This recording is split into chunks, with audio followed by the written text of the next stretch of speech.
If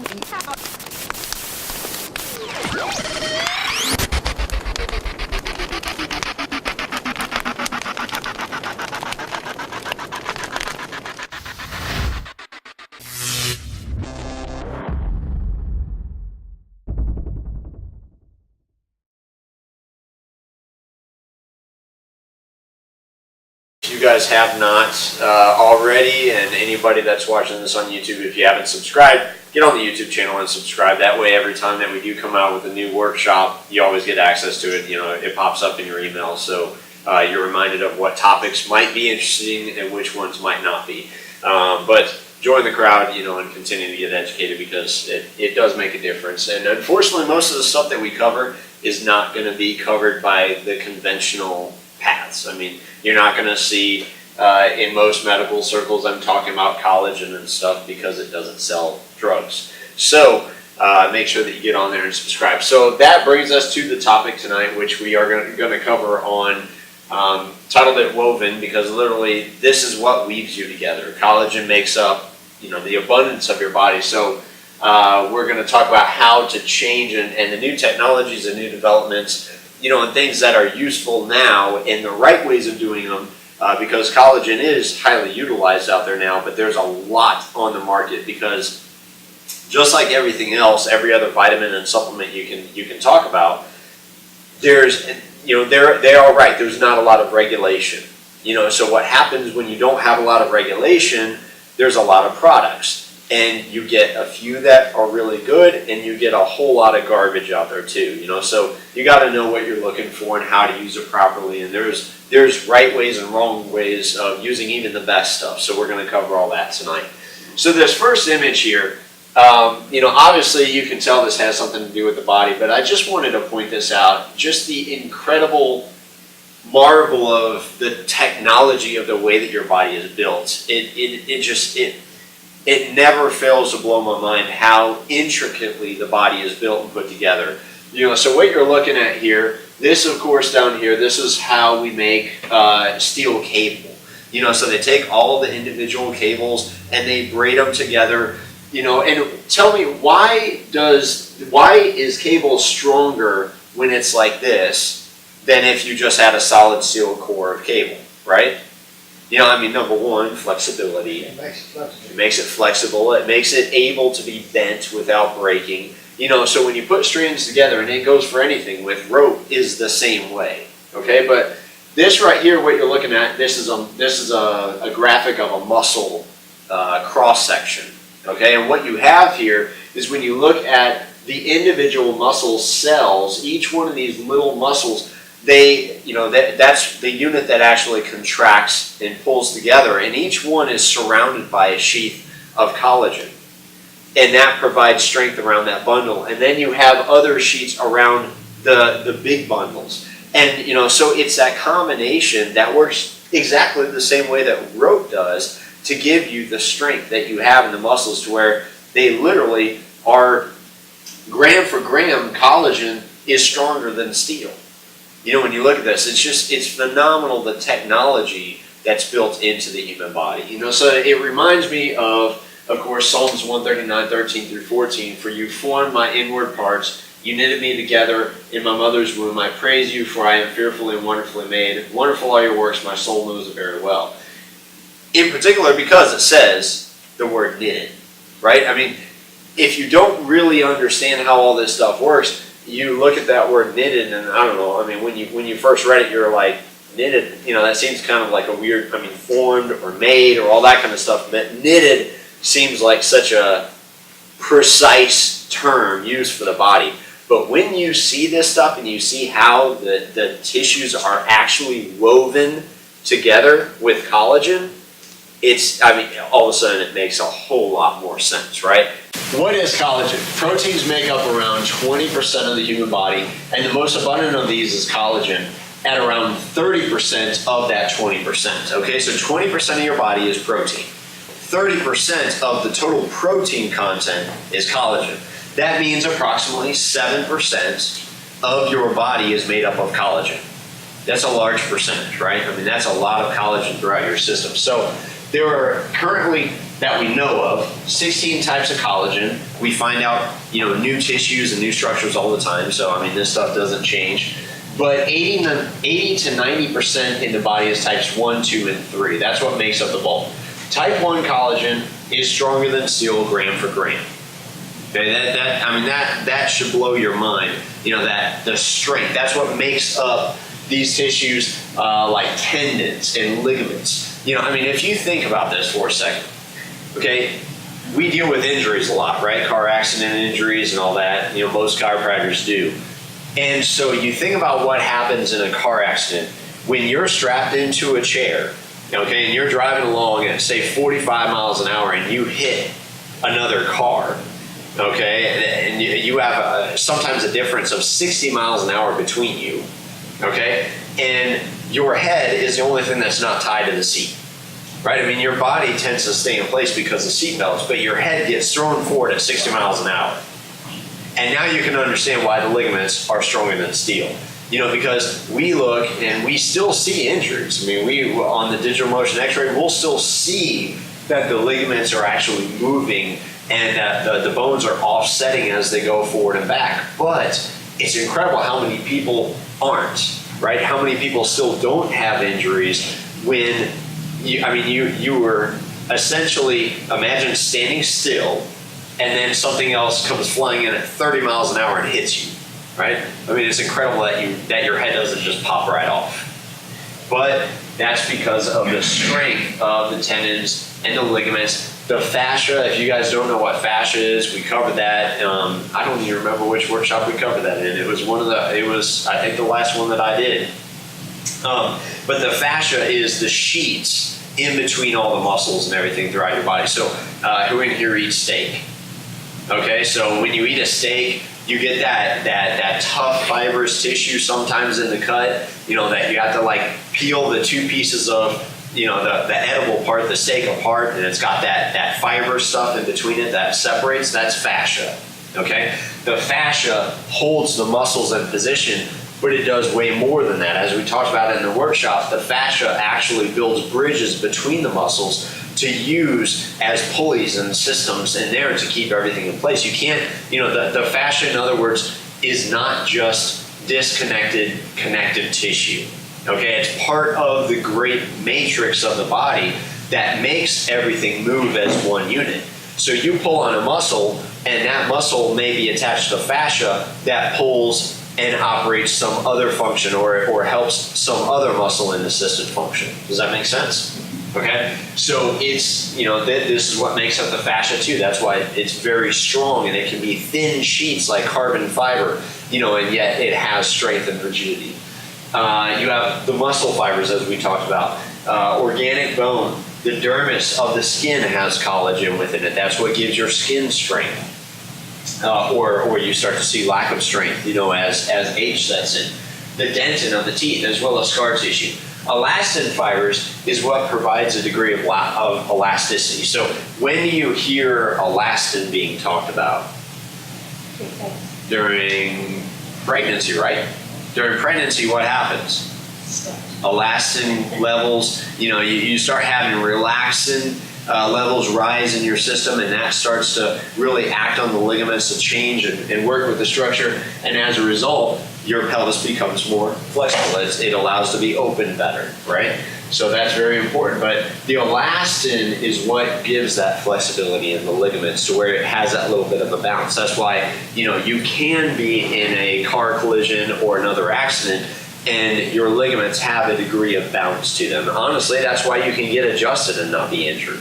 I mean, if you didn't have any elastin fibers, there would be no elasticity. So you over adjust just a little bit and you could injure.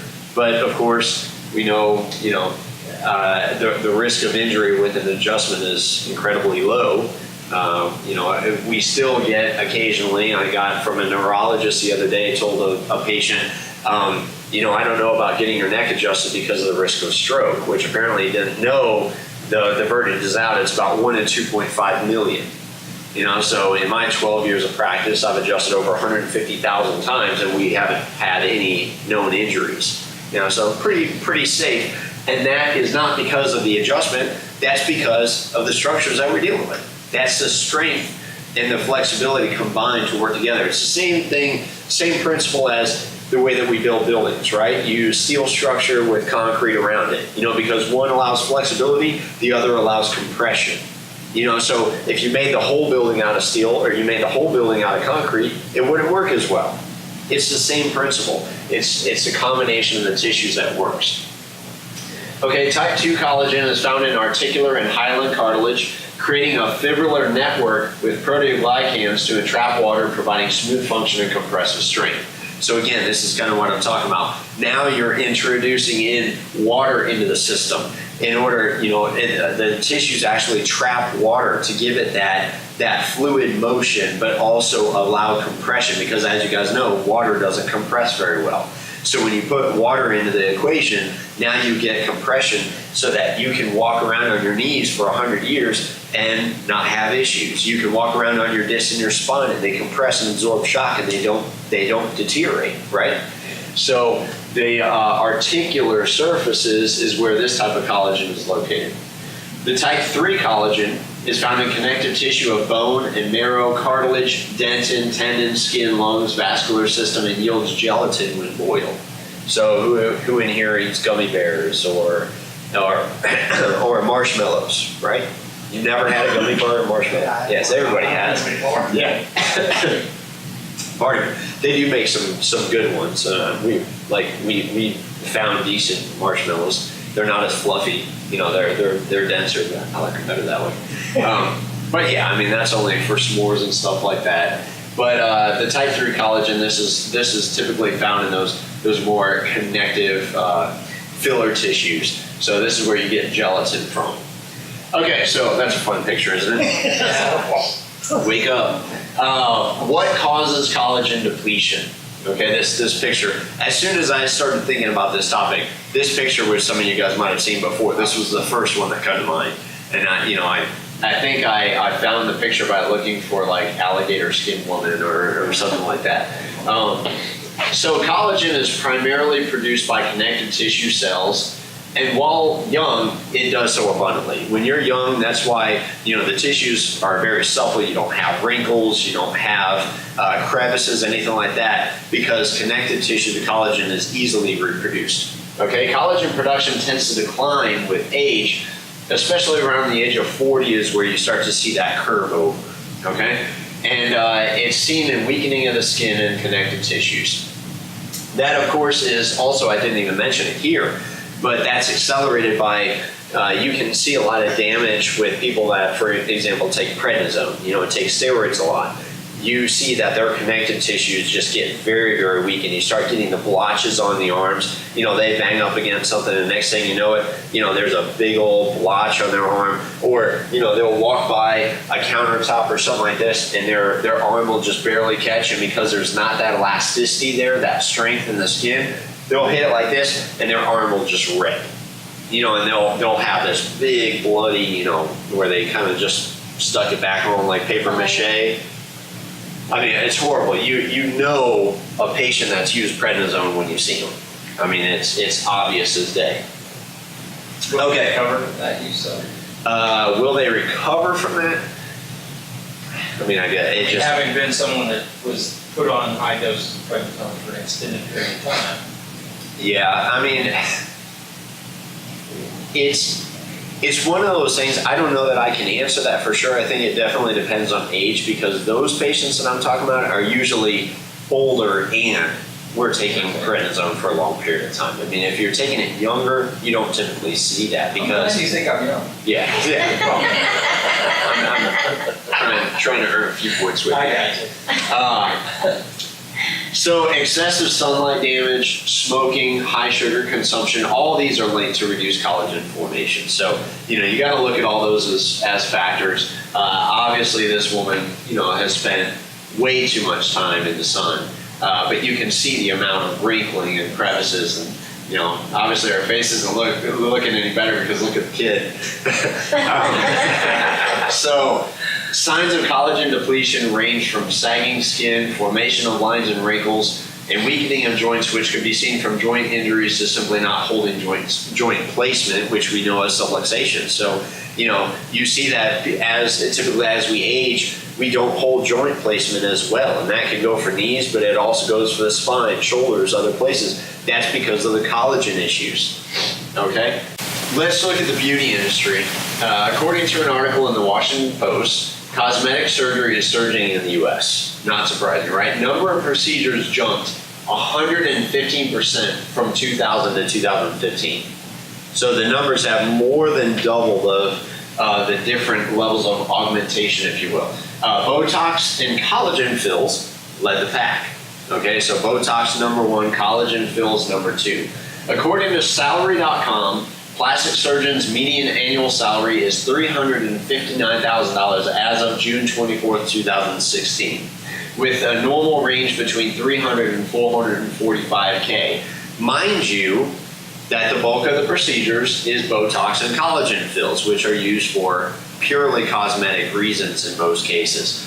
And you look at how much people will pay simply to reduce the effects of aging.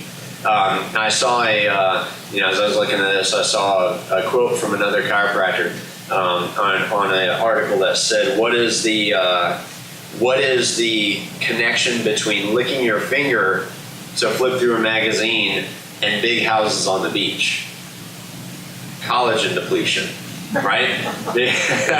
You never get that one, right? But the reason you have to lick your fingers is because your tissues, start breaking down, and so you start losing that grippiness, if you will. But the big houses on the beaches, of course, are the plastic surgeons who their job is all day long fixing these cosmetic issues from collagen depletion, right? So the global collagen market is expected to reach $9.4 billion in value by 2023, according to Transparency Market Research. Millions of dollars are now spent on collagen-based skincare products as well. The funny thing is, ironically, you don't absorb collagen through the skin.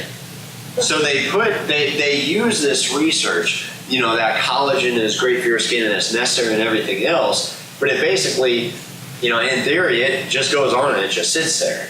Just like the plastic microbeads, which they finally, kicked out of the cosmetics. Do you guys know about that? They used to, I know they outlawed it in California. I don't know about anywhere else, but the cosmetic industry has long used basically plastic microbeads. It's smaller than sand. It's tiny, tiny pieces of plastic that they use as exfoliants. Okay, so instead of using something natural like coconut hulls or sugar or something like that, the plastic is dirt cheap. The problem is it's so small that it gets into the water, it's in the oceans, fish swallow it, it goes into them, then we eat the fish and we end up, so this plastic, it's everywhere, and you can't, there's no escaping it, there's no grabbing it, there's no filtering it out. It's smaller than sand, so it's just one of these intellectually ridiculous things that should have never been allowed in the first place, but that's the way industry works. So you don't absorb collagen through the skin. It must first be digested and broken down into its usable amino acid components before your body will use those components to then restructure into the skin. That makes you look better, right? You don't get it from putting on lotion. So if you guys buy a lotion, that touts that it's got collagen, the technology of collagen in it, you're wasting your money. That's the moral of the story, okay? So how to increase collagen? The best ways. Number one, most collagen available on the market is bovine due to its similarity to human collagen. So you're not buying products that's used from cadaver bones or anything like that. Most of it does come from cows. However, you can of course get it from animals too, other animals. You can get it from pigs, you can get it from lambs, you can get it from chickens and turkeys. Any animal basically, it has tons of collagen in it. It's all over the skeletal structure. So and a lot of the soft tissues. So it's easy to find, but our culture has come so accustomed to just, buying steaks from the store. and just buying the usable parts. Leather is on your couch. That's about it. And I mean, even most shoes and stuff, they're not actually real leather anymore. It's all synthetic. So there's a lot of wasted parts of animals now. But back in the day, remember, they used to use everything. In a lot of indigenous cultures, they still do use everything. So that'll go into play here in a minute. The collagen molecules themselves are too large to be absorbed through the skin. That's why you can't get them through lotions. However, hydrolyzed collagen fragments supplied to wounds can quickly be restructured into new connective tissue. Okay, so this is really cool technology that I was exposed to by a patient who was a nurse, probably like 2 years ago or so. She told me about this stuff and gave me some information on it, asked me if I'd ever heard of it, and I looked into it. I mean, obviously it's a no-brainer. What they do is they take the collagen, okay? The intact collagen fibers are really, very big structures, but then they fragment it into little tiny pieces. So it's still essentially intact.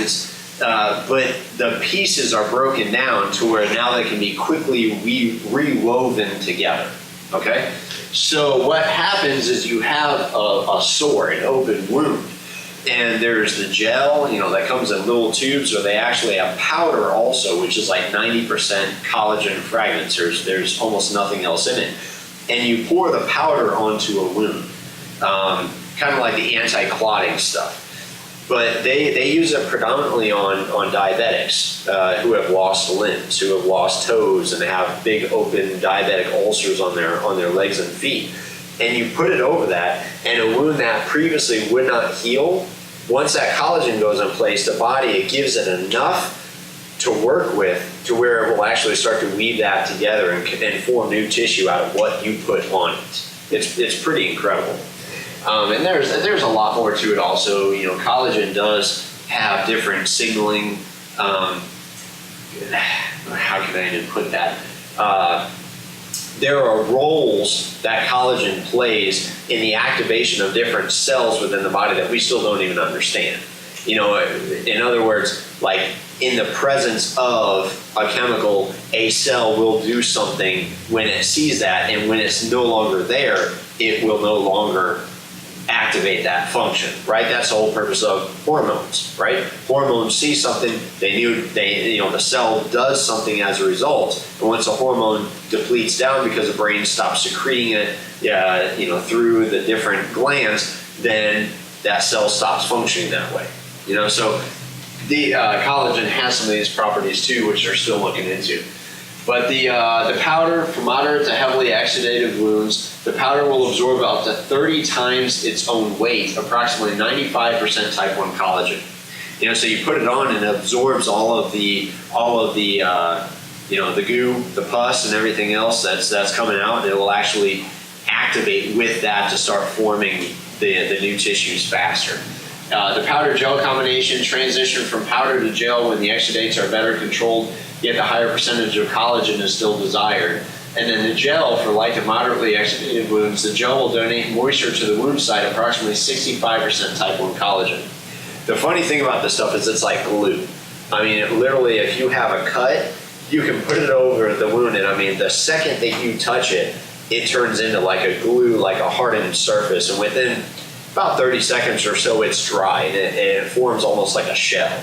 It's pretty cool. I mean, we keep a tube at home. Yep. Is that, I was fixing to ask, is that available on the regular open market?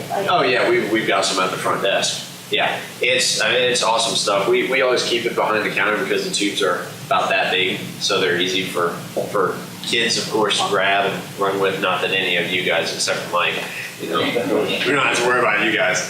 But no, the tubes, they're little tiny, and they're about $25 for a little tube, but I mean, it goes a long ways. I mean, you get a cut and you literally use just a dab. It's almost like, think of it like Elmer's glue. It's kind of the same consistency, and when you put it on, you just rub it down and you wash your fingers off, and 30 seconds later, it's hard. I mean, it's neat stuff. So anyhow, I mean, you can use this stuff for pressure ulcers, stage 1 through 4, traumatic wounds, diabetic ulcers, first and second degree burns. You can probably use it on higher degree of burns. My thought is this probably has to do with licensing and, you know, what is considered, what are you able to list that something is good for? You know how all that works. You know, they don't want to get hammered down on, well, you can't list it for that without some kind of certification. Surgical wounds, venous stasis ulcers, ulcers due to arterial insufficiency. You're not getting blood in the area, so it can't heal. Superficial wounds. Really anything, anytime you poke, stab, you know, anything like that, this stuff works. It works really well for it. Okay, collagen production is also stimulated through laser therapy. You know, so one of the reasons why there is kind of obvious, because the whole function of laser therapy is that it increases blood flow to the area. You know, so of course you increase blood flow to the area, the body's going to rebuild connective tissue a lot faster. So you know, of course the components have to be transported to the area through the blood. So any expediency there is going to help. Okay, it can also be increased through the use of all-trans retinoic acid, which is a form of vitamin A. Collagen is often used as a skin filler, like we said in the cosmetic industry, where it is injected to visually reduce depression. So they literally just go into a wrinkle, squirt a little bit in there, puffs up the tissues again, wrinkle's gone, right? And all of a sudden you look young again. Doesn't that sound appealing? Not saying you look old, man. Okay. So once we get this up online, it will be again on YouTube. You guys get on there, and all of the slides always go on, and you can just pause it on the frame and look at the slides and gather all the information you want to before going on. We always do it that way, so you guys have access to everything. But go through and look at the way that the wounds heal and everything. We won't spend a lot of time there. Okay, so what about dietary collagen? A 2006 review found that collagen hydrolysate helped to significantly decrease painful symptoms of osteoarthritis while improving joint function. It was well absorbed, it caused collagen accumulation in collagen, and it helped stimulate chondrocytes to generate extracellular matrix. Then in 2013, a newer study concluded pretty much the opposite. Our in vitro study indicates that collagen hydrolysates used as nutraceuticals might be either ineffective or even detrimental to osteoarthritic cartilage. However, metabolized collagen fragments, which basically we just talked about in the gel, it's the same thing. They break it down into little tiny components, or other collagen hydrolysate preparations that are basically chemically broken down all the same, might contain therapeutically useful peptides. That's really what we're getting down to is the application of peptides and amino acid components that are used to build the collagen. Essentially, you want the building blocks. You know, the big structures really aren't that useful. It's kind of like saying, you want to build a house, and a truck shows up and it's got a house on the back of it, that you have to now break down, or let's say a barn, and the thing's pre-constructed and everything. You got to break down the barn before you can build a house. As opposed to if the truck just shows up with a bunch of wood, now you can go straight to work. Does that make sense? Yeah. Okay. So what options are out there? Fortigel is one patented name, is a patented bioactive collagen peptide, chains of amino acids that act as building blocks for collagen mass. Really what all this comes down to is they take the collagen from pigs and bovine hides, skin, and they break it down by a patented chemical process. Okay, and it's the process. It's not that the amino acid chains and everything are patented or there's some special technology. It's just the way that they process it. Okay, so because of that has been proven by several clinical trials to stimulate the growth of new cartilage tissues, thereby enhancing health. So this image here shows the placebo over the course of time through athletic activities, extreme athletic activities, and you see the cartilage starting to come under wear as a result, whereas those taking the collagen, it didn't matter. They still saw a reduction of any problems within the joints. They still were rebuilding. So it does prove to be useful. The Verisol is by the same company, but it's made by, it's targeted more for skin and cosmetics. So it's probably just a different collagen fiber, right? Instead of starting with type 1 collagen, they probably start with type 2. Okay? The benefits of these two as compared to cheaper alternatives is the patented hydrolysis process. In short, these ones don't stink and taste bad. Okay, so if you've ever used a collagen supplement that you bought off of Amazon or from, some Walmart or whatever, please don't do that. If you go to Walmart and you buy something, it's probably going to be just cheap, off-label, just stuff to make you buy it, right? That's not worth $1 and they'll sell it to you for 16. But it tastes and it smells awful because of the way that they break it down. It's not clean, so if you've ever smelled a dead hide of an animal, that's probably what it smells and tastes like, because that's essentially what it is, right? Okay, so the Designs for Health Arthroben, this contains both Fortigel and Verisol. So they use both of these combinations of collagen in addition to flavocoxid, which is a proprietary blend of flavonoids, Bacillin from skullcap, and catechin from acacia catechu tree. So those flavonoids, they actually reduce osteoarthritic pain. And the information on it is pretty awesome. It's clinically shown to be as effective as naproxen in managing knee arthritic pain. I mean, that says a lot. That's the kind of stuff that the bigger drug companies don't want you to know. These are plant chemicals. They're just extracts. They're natural substances, and they're more effective than the drug components, right? So the flavocoxid is actually prescribed as a medical food. Okay, so this company, this particular pharmaceutical company, they make this product called Limbrol. Limbrol and Limbrol 500. The one is 250, the other one is 500 milligrams.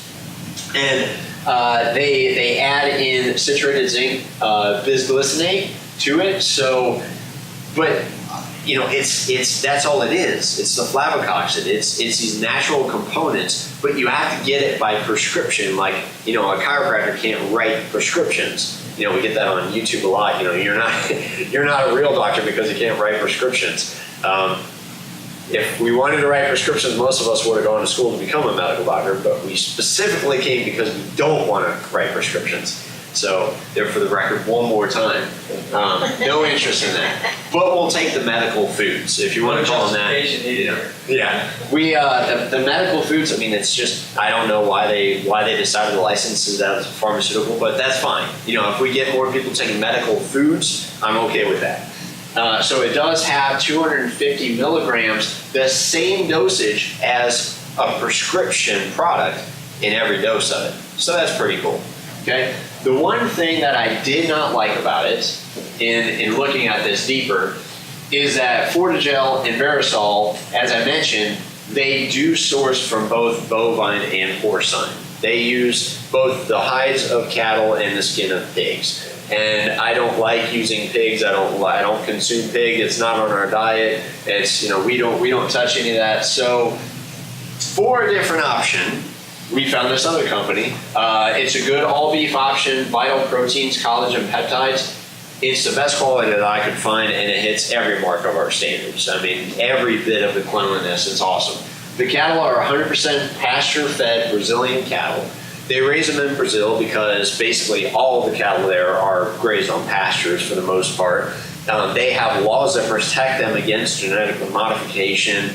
They don't allow any kind of hormones in the cattle at all by law. It's pretty funny that we're talking about Brazil and they have much better laws regarding the protection of their food than we do in the United States of America. It's free from antibiotics, hormones, and other drugs. And it's even certified, just to make sure that it is all beef, it's actually certified by a rabbi. So it is kosher. Rabbi David Scheinkopf actually certified that it is kosher, which means, and that means a lot. That means he went to the facility, he inspected every component of the process. It takes a lot to be kosher certified. It's not a simple process. It's not like, I don't see any pigs, you're good. It's not that easy. So we actually could not get this in time for tonight, but we do have a bunch of it on order. So of course you can put in a pre-order, or you can just get it when we do get it back in stock, and we should have it up on the website also soon. Just a quick side note: we will actually have a web store up here by the end of this month, to where most of these products, most of what we carry, honestly, will be on the web store. So, as you guys, we get questions a lot from not just people on YouTube and, finding our website, but also for ordering stuff for other family members and people out of the area. Now it will actually be easy. You can just order online and we'll ship it. So, does collagen take the heat? This is a big issue because we have a lot of patients that already take collagen, and one of the most popular methods that I came across in talking to people is a lot of people put it in their coffee. Every morning they put their collagen in their coffee. And something, it just didn't sound right to me. I was like, with scientific background, you know what certain things do in the process of heat, and so I was like, I'm going to have to look into this. I'm really going to have to dig into this and find out what is the breakdown point of collagen. So, luckily this information is pretty well established. You just have to look outside the collagen industry to find it. So what do? You look to common sense. Okay, let's see where they come from. According to well understood science of cooking meats, right? We may not know a lot about collagen, but everybody knows how to cook a steak. Okay, so I looked at steaks. What happens when you cook a steak? Around 140 degrees Fahrenheit is where meat becomes chewy as a result of collagen denaturing, which squeezes out the juices. So at 140 degrees, the collagen starts to deform, it starts to degrade, and it starts to contract in. And it's that process of starting to collapse. Kind of like plastic or shrink wrap, when you put heat on it, it starts to collapse. It starts to break down and it squeezes out all the juices. That's when all the juice starts to run out of the steak. Okay? Meat served at this temperature is considered medium. So this is the very first part of that process when it hits that temperature. At 160 degrees, collagen begins to dissolve to gelatin.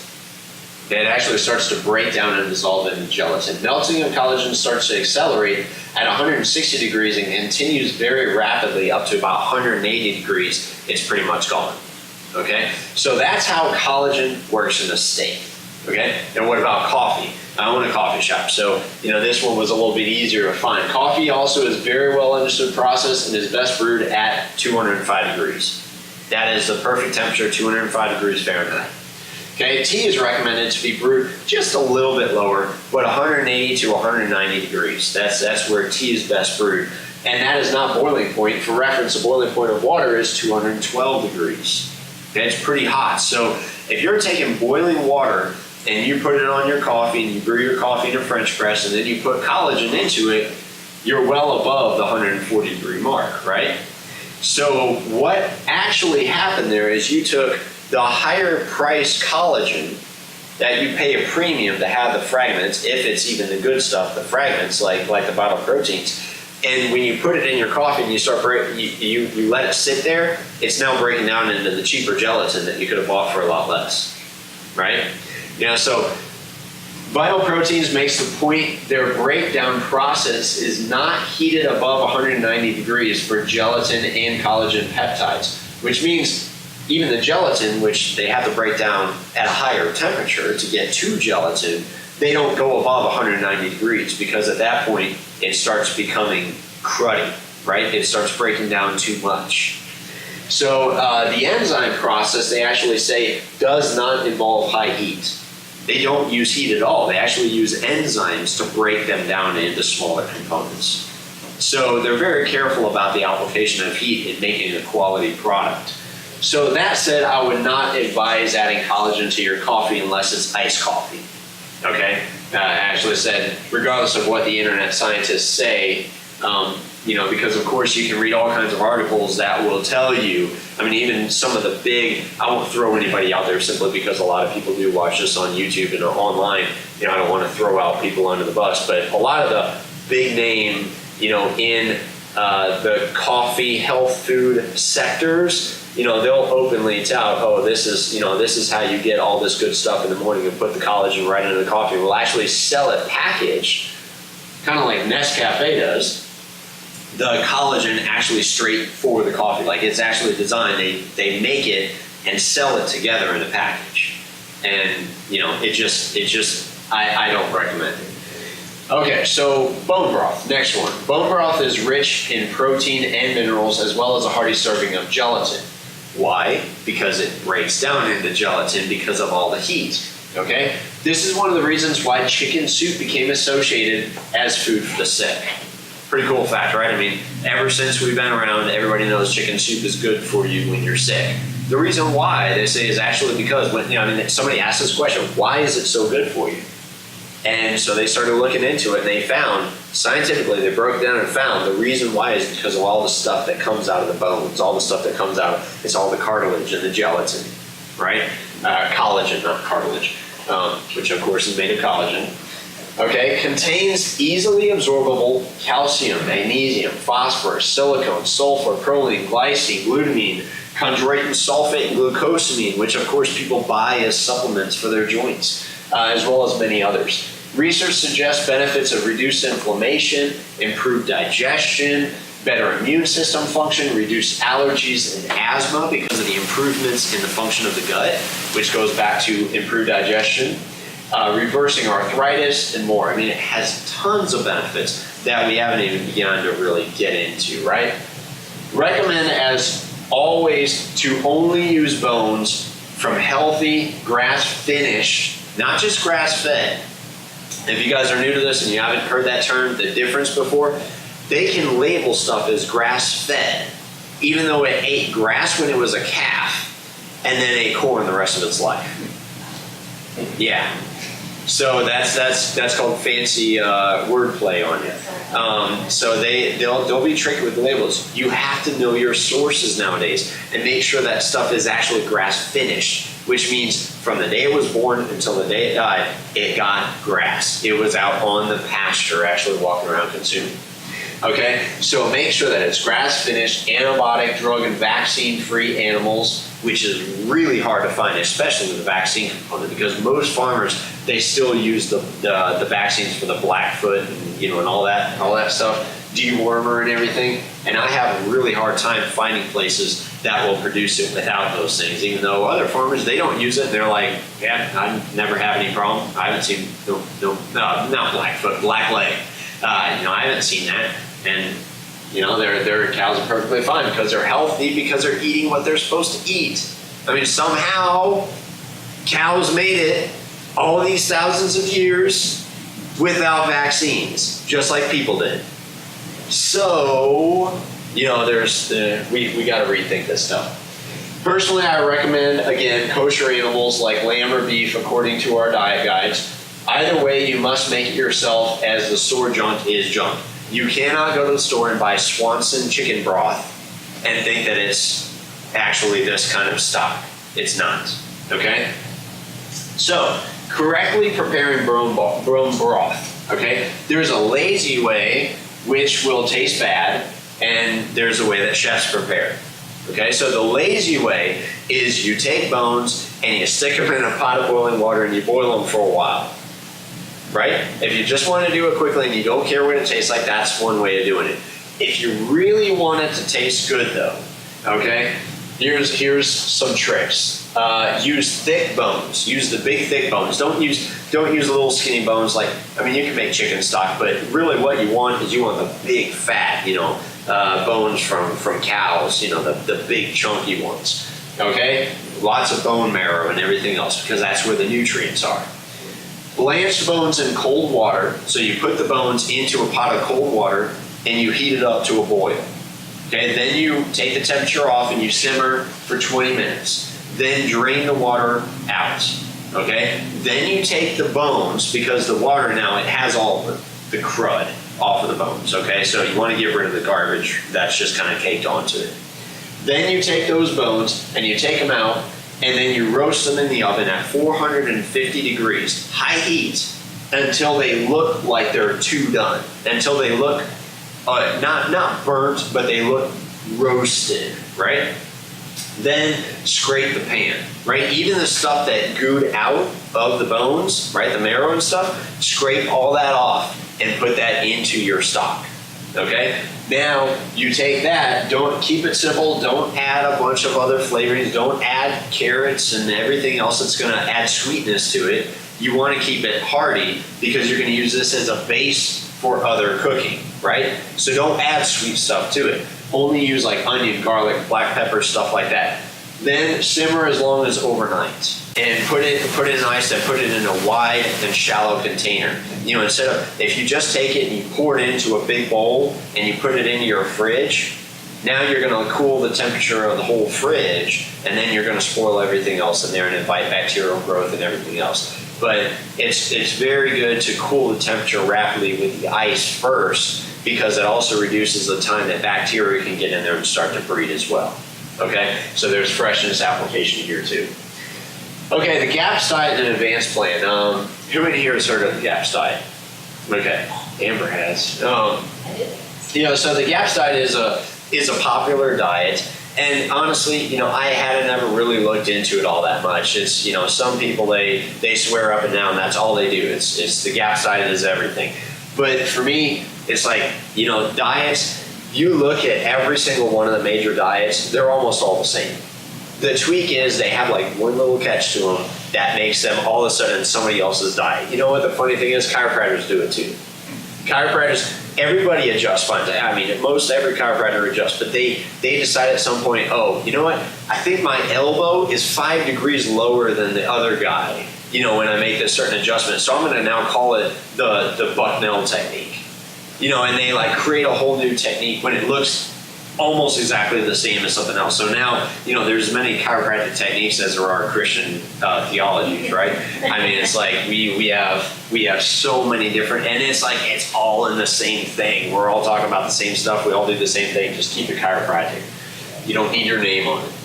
So the GAPS basics are no processed foods, no grains, no sugar, no starchy vegetables like potatoes and carrots, basically things that grow in the ground, you know, underground. Turnips, you know, those are starchy vegetables. No artificial chemicals or preservatives, and no conventional meat or dairy. So, you know, I read these, and of course I looked at it, and according to our advanced plan, guess what? It's all the same stuff. No processed foods, no grains, no sugar, no starchy vegetables, no artificial chemicals, preservatives, no conventional meat or dairy. Okay? That doesn't mean you can't eat meat or dairy. It's just not the conventional stuff. It has to be grass-finished, organic, right?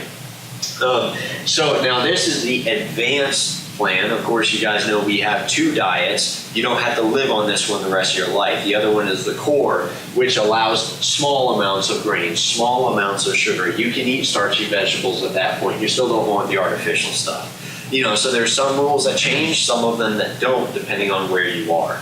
So we eat the core diet as a regular basis. Okay, the next points to it, the GAPS, one of their forte, if you will, was bone broth. Okay, bone broth, vegetables, egg yolks, fruit and avocados, healthy fats like coconut oil, ghee, and olive oil, sprouted nut butter, probiotics rich foods, sea salt.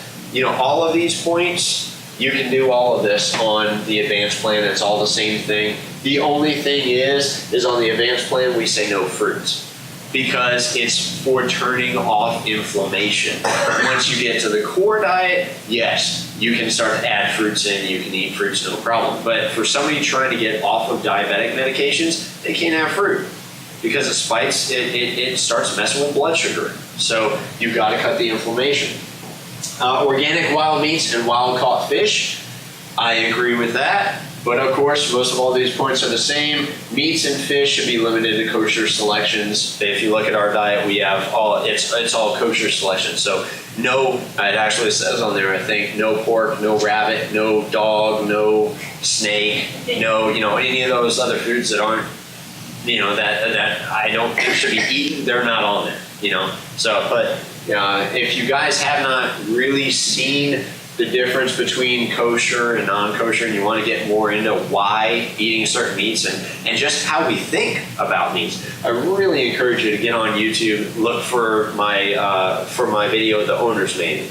I go through the biblical dietary laws and talk about the kosher, the dietary issues and stuff, and you know, point out, one of the first things that I point out is how other cultures around the world, you know, they look at cockroaches and dogs and snakes and if you've ever seen Indiana Jones, boiled monkey brains, you know, they look at all these things. I mean, Ebola, remember? Ebola, that was from eating bushmeat, which is bats, these giant bats, you know, so they look at those things and they say that's food, you know, to them that's food. There's what's, you know, we're like, oh, what? Bats? Are you kidding me? But understand that it's, how is that any different from eating pork? How is that any different from eating snake? You know, I mean, there's, you know, it's all our idea of what we culturally consider food. So watch that video and you'll see why, you know, why culture does make a difference in how we see food, and, you know, why at least the biblical laws, if you care about that, are the laws the way that they are. Okay? Good use of fermented vegetable juice, bone broths, probiotic rich foods with meals, all that, you know, all the same, doesn't really matter.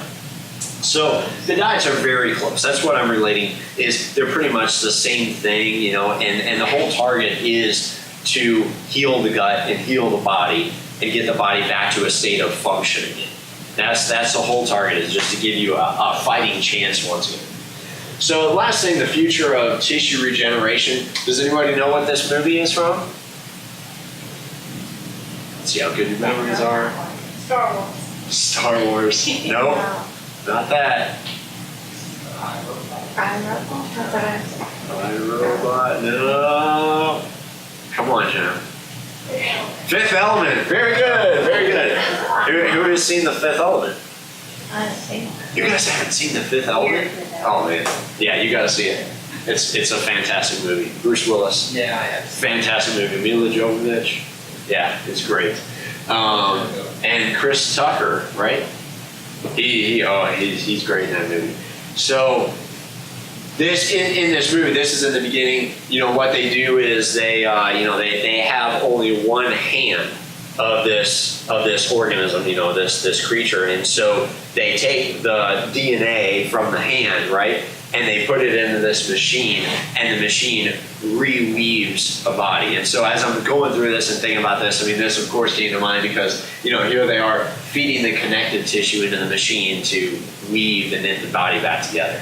And it's just kind of a cool thought, because once you really see all this stuff, you know how a lot of the stuff in science fiction does at some point end up coming into technology somehow, somewhere, you know, except for lightsabers, that probably isn't going to happen.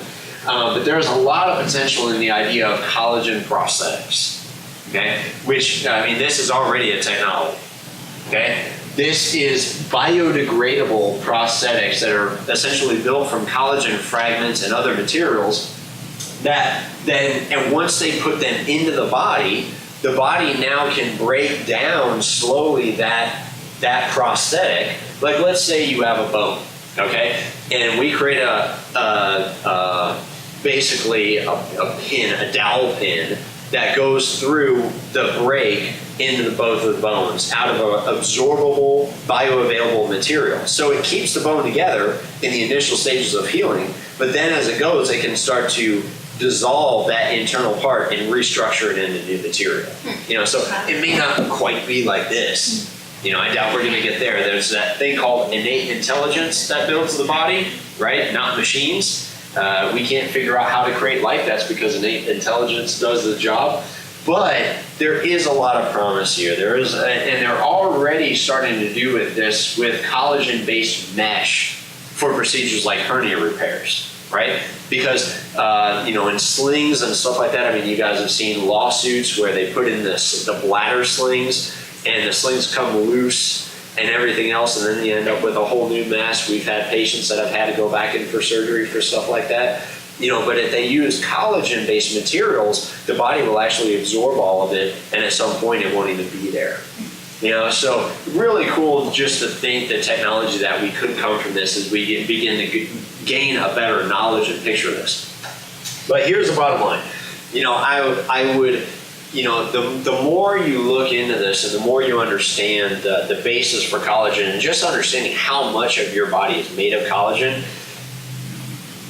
the easier it becomes for your body to, you're basically just assisting your body. It's not like you're, you know, making something happen by putting it in there. You're forcing the body to work like insulin, right? You know, a diabetic takes insulin and the body no longer needs to make insulin because you're delivering all of it.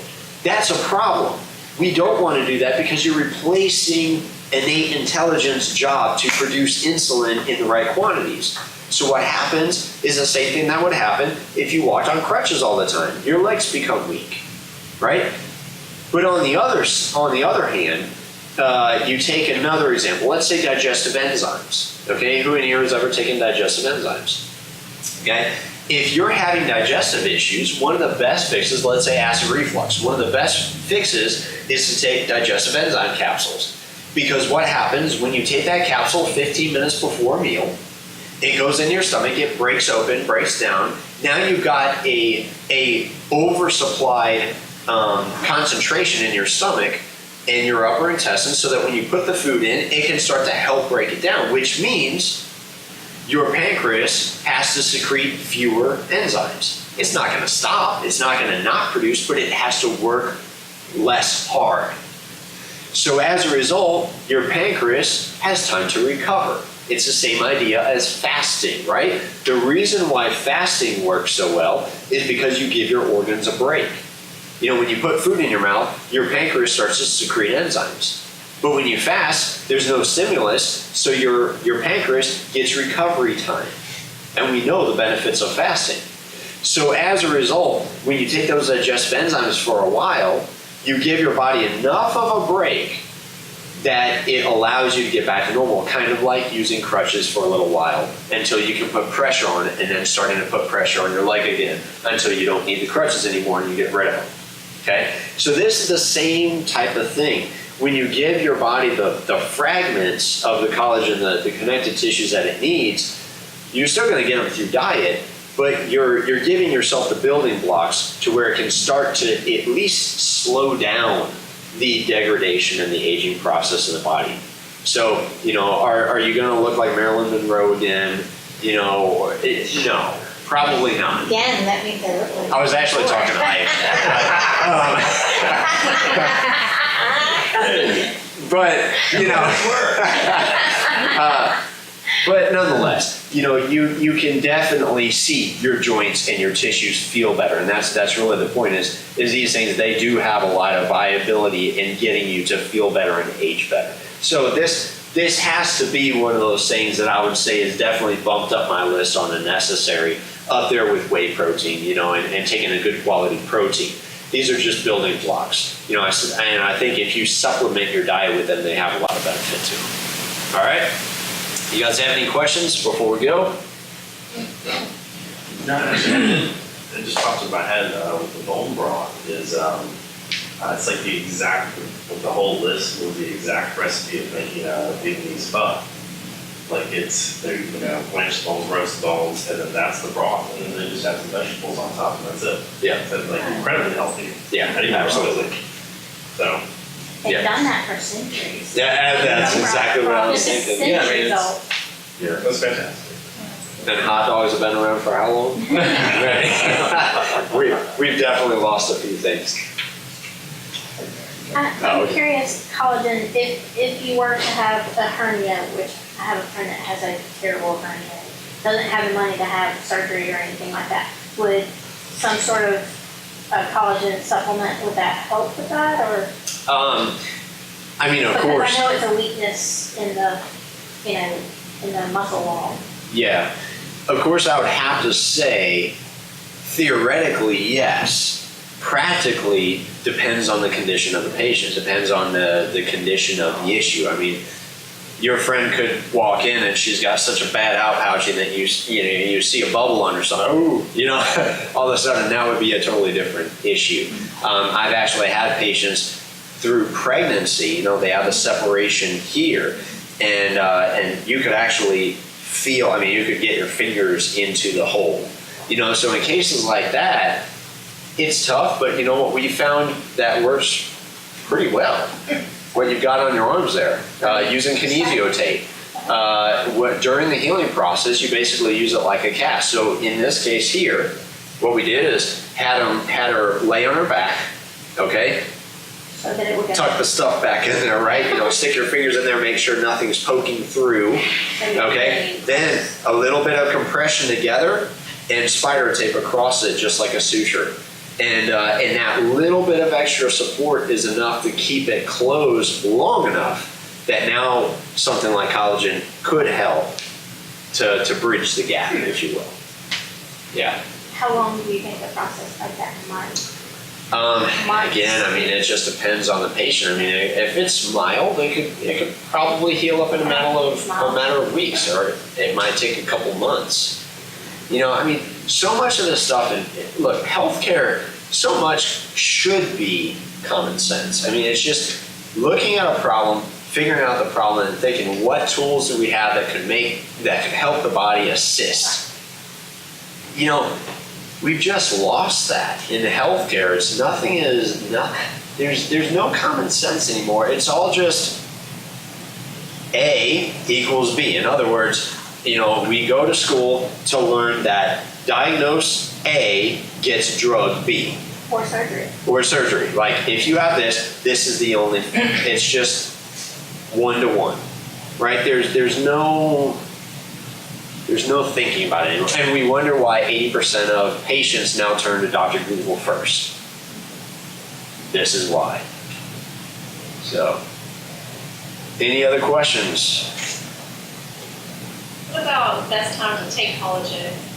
You want to take it when you eat, that type of thing for best absorption, or? You know, I mean, I don't think I don't really honestly think it would matter, because the thing is, you are taking it, right? So if you're taking it, your body is going to identify it, and it's going to do its thing regardless of what time you take it. If you get up in the middle of the night and take it, digestion is still going to resume from there. Does that make sense?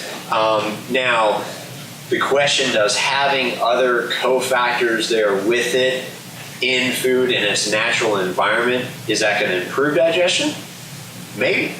I mean, it might. I don't know that I can answer that question. I mean, I don't think anybody could answer that question. I'd have to say, theoretically, and just understanding the way that nature works, yes, usually when you take things in their natural form, they absorb better. They're better utilized. But, you know, then we get into the practicality issue of what is practical, and that's what makes the collagen peptide fragments so valuable, is they're practical. Does that answer it? Okay, spot on. All right. Well, guys, once again, if you're not already subscribed, definitely make sure you subscribe to the YouTube so you can keep up on these, and you can go back and watch them just in case. I know I talk fast, even though it takes a while, but still, you might have missed a few things. Go back and listen to it again. You know, recipes, how to make everything. You know, all that's on there. All right. Have a wonderful night. Thank you.